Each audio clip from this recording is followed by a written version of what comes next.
আমাকে নিয়ে ভাইয়া অনলাইনে বলে সে নাকি আমার 2বার হুজুর ঢাকায় বিয়ে করাইছে, সে নাকি আমাকে বিয়ে করাইছে। আপনারা তার কাছে প্রুফ নেবেন। আমি যে গেলাম অন্য বিষয় একটা অন্য বিষয় একটু জানবো ভাই, সেটা হলো আপনি প্রিন্স মামুন দীর্ঘদিন লায়লার সাথে একটা সম্পর্কে রিলেশনে জড়িত ছিলেন এবং দীর্ঘদিন ধরে ছিলেন। তারপরে কিন্তু আরেকটা ছেলে আসলো, ইমন আসলো, মেহেদী শুভ আসলো, যে আসে সেই শেষ হয়ে যাচ্ছে, কিন্তু আপনার উপরে বারবার মামলা আসতেছে, এর কারণটা কি? এটা তো আমি আসলে বুঝতেছি না, আমার কপাল মনে হয় খারাপ, এই জন্য আমার উপরে এই মামলা আসতেছে বারবার।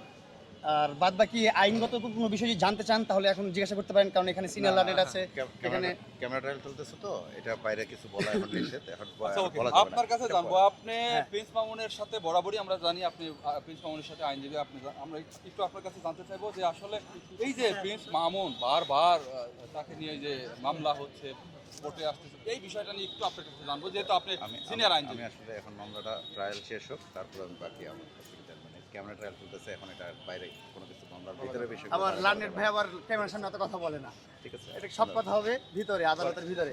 পরে ইনশাল্লাহ ভালো থাকবেন। আসসালামু আলাইকুম ভাই, দেশবাসীর উদ্দেশ্যে আপনার দেশবাসীর কাছে একটা রিকোয়েস্ট, আপনাদের কাছে অনেক অনেক দোয়া চাই। আপনারা সবাই সাধুবাদ জানাবেন আমাকে, আর আমার ভালোকে ভালো বলবেন, খারাপকে খারাপ বলবেন, এটা রাইট আপনাদের আছে। আর আমি যেন ন্যায্য বিচারটা পাই, আর যারা সমাজ নষ্ট করতেছে তাদেরকে আপনারা একটু থামান।